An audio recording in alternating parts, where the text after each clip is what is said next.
자, 여러분, 그러면 첫 번째 주제로 가도록 하겠습니다. 첫 번째 주제는요, 친노와 친문의 삼성 이재용 사용법. 그 이재용에 대해서 이제 여러분께서도 이제 생각이 여러 가지 이제 있으실 거라고 생각이 듭니다. 이재용이 청문회에서 한 거 보면 좀 한심하죠. 그러니까 오죽했으면은 그걸 지켜보던 한 언론계 제 선배가 이런 말을 했어요. 그 직계에 그 이건희의 아들 딸 중에서 남녀 불문하고 좀 후계자를 뽑았으면 좋았을 걸. 그리고 꼭 남자여야 된다고 생각을 했으면은 자기 자식이 아니라 삼성을 더 우선을 했으면 이 친인척 리그전이라도 뭐 슈스케라든가 미스터 트롯처럼 미스터 삼성을 뽑아야 되는 거 아닌가. 정말 이재용의 저 겁에 질린 모습이라든가 대답도 제대로 못하는 이런 걸 볼 때 그 대삼성, 우리가 국민의 그 지원과 국민의 말하자면은 나름대로의 희생으로 키웠던 이 삼성이 진짜 삼성스럽나? 그리고 이재용은 삼성의 왕관을 쓸 자격이 있나? 이런 생각을 해보게 되는 거죠. 거기다가 뭐 간호조무사하고 그 프로포폴 카톡을 이렇게 보면은 처음에 사람들이 다 저거 가짜네요. 응? 조작한 거죠. 근데 그거 사실이었습니다, 여러분. 저도 처음에 설마 간호조무사하고 이렇게 오빠라고 불러다오 설마 이러진 않았겠지. 근데 그게 사실이었고요. 그런 점에서 제가 볼 때는 이제 우리가 이제 한 기업에 대해서 이 오너십, 이것도 중요하지만 오너십에 걸 만큼 리더십, 그 다음에 능력, 실력이 있어야지 이 삼성을 이끌어 가겠구나. 제가 이런 생각을 합니다. 자, 그런데 오늘 이제 삼성의 이재용이 영장실질 심사를 받으러 법원에 출석했습니다. 이재용이 받고 있는 혐의는 굉장히 크죠. 뭐가 여러 가지가 있습니다. 근데 이제 간단하게 보면은 여러분 두 가지 혐의로 볼 수가 있습니다. 첫째는 이재용이 말하자면은 기업에서의 자기의 경영권을 늘리기 위해서 제일모직을 바꿀 때 말하자면 제일모직의 가치를 더 부풀려 가지고 자기가 돈을 더 덜 집어넣고 이러면서 경영권을 확대한 문제. 이게 이제 특히 박근혜 대통령 때 박근혜 정권에서 많이 봐줬다고 해가지고 문제가 됐던 겁니다. 두 번째는 삼바의 분식 회계, 삼성바이오로직스의 분식 회계, 이렇게 두 가지로 나눌 수 있습니다. 자, 그런데요, 이거 말고도 굉장히 많이 있어요.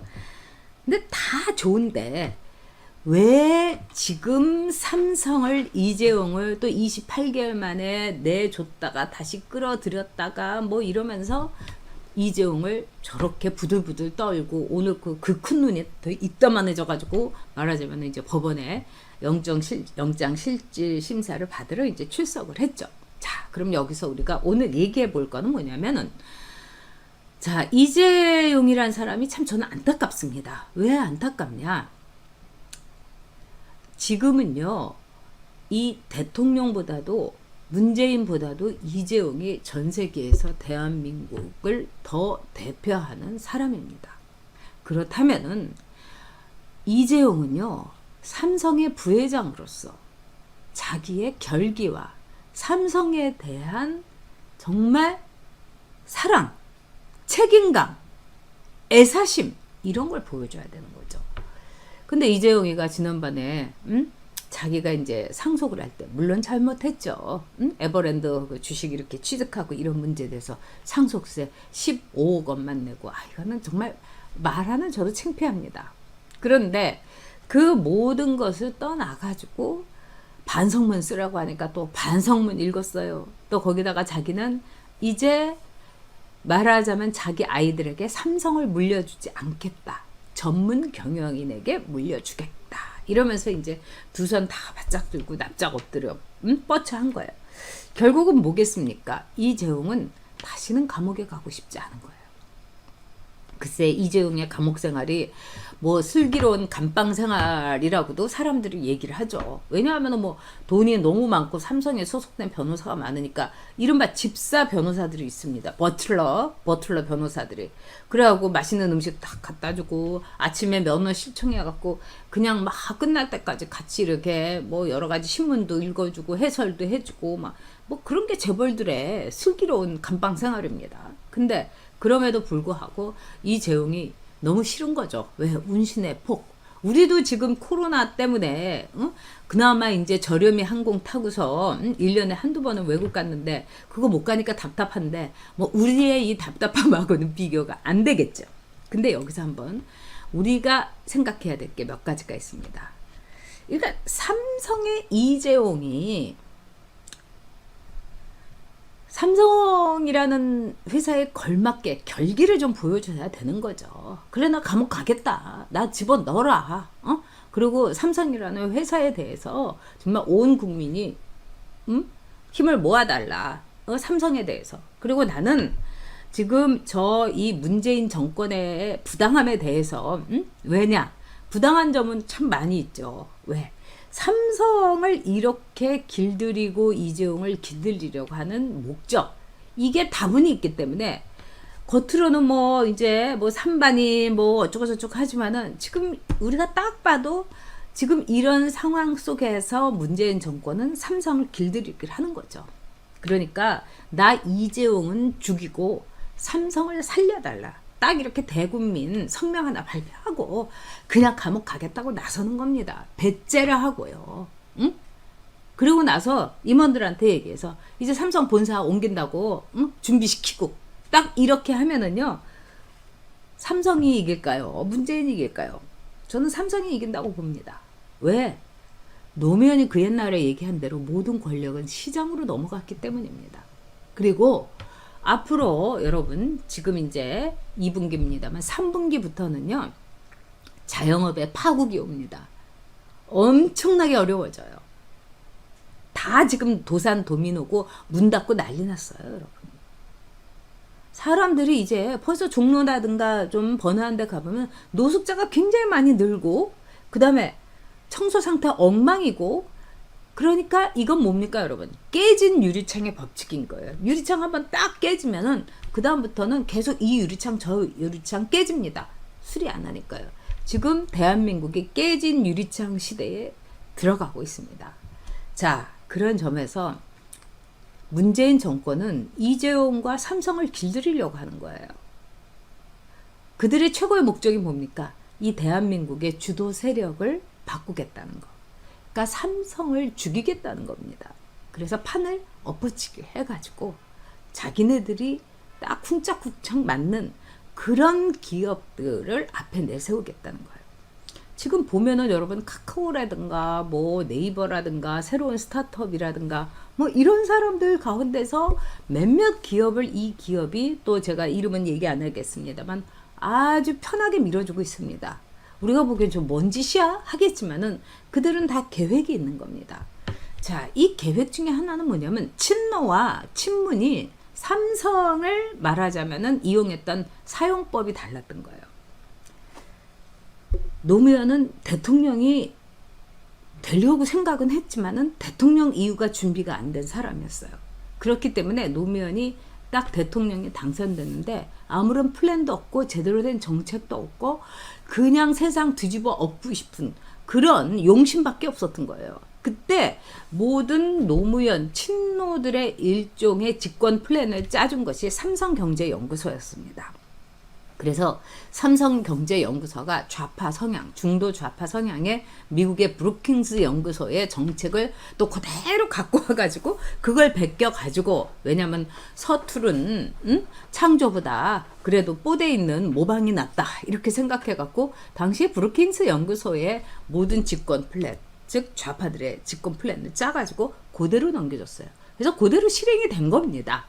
그리고 삼성경제연구소에서는 또 한편으로는 그 당시에 노무현하고 고등학교 동창이었던 부산상고 이 이학수의 그 진두 지휘 아래서 삼성경제연구소를 일종의 청와대 블루하우스 인스티튜트로 만들었어요. 그래가지고 좌파 운동권 애들을 거액의 연봉을 주고서 삼성경제연구소의 연구원으로 취직을 해갖고 방 주고 비서 주고 또 아주 의리의리한 뭐 저기 관용차 비슷한 까만 세단 주고 막 그렇게 했어요. 그래서 그들을 말하자면 다 꿀을 먹인 겁니다. 그래서 이렇게 삼성에서 꿀을 빨면서 노무현 4년이 갔고 노무현 4년 이후에 이명박 보수 정권으로 넘어갔어요.